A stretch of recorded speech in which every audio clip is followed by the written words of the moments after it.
moyo wangu wanyarara, ndininosa misozi yangu pamberi penyu, ndinota urazishoma asi muno ndinzwa sezinoita baba vanoteerera mwana wavo. Kana nzira dzangu zikoma kufamba, kana pfungwa dzangu zaremerwa, ndinongoswedera pedyo nemishe, ipapo ndinonzwa rugare rwenyu. pamoyo wangu munogara mweya wenyu unondifukiza, pandine ndiri pedyo nemi, kucha kwese kunonyangarika. Ndiwe Munyaradzi wangu, munyaradzi, munyaradzi we mweya wangu.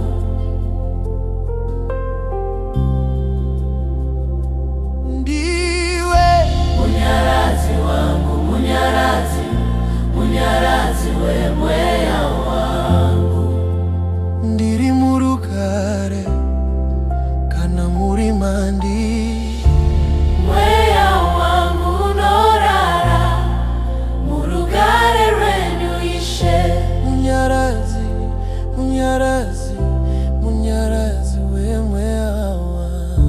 Munyaradzi, munyaradzi we mweya wangu.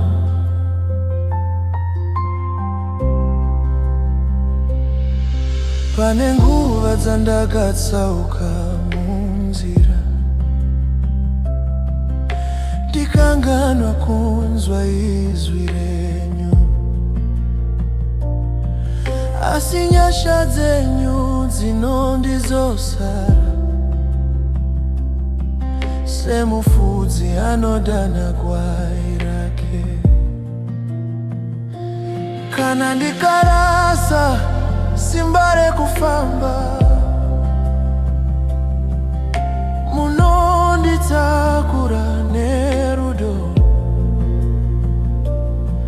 uye mumweya mangu ndinonzwa kuti handisi ndega.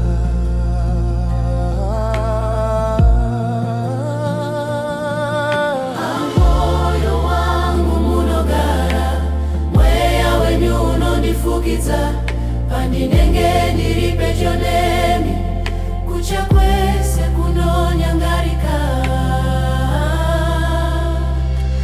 Ndiwe Munyaradzi wangu, munyaradzi, munyaradzi we mweya wangu.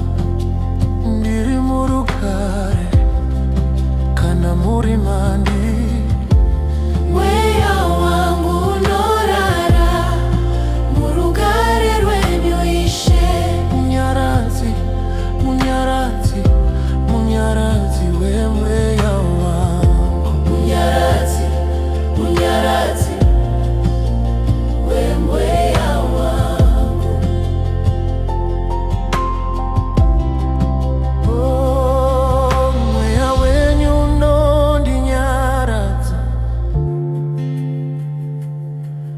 mweya wenyu unondifukiza, kana ndiri pedyo nemi, moyo wangu unorara. Ndinoti Baba, ndinokutendai nekuda rudo rwenyu, ndinogara murugare kana muri mandi.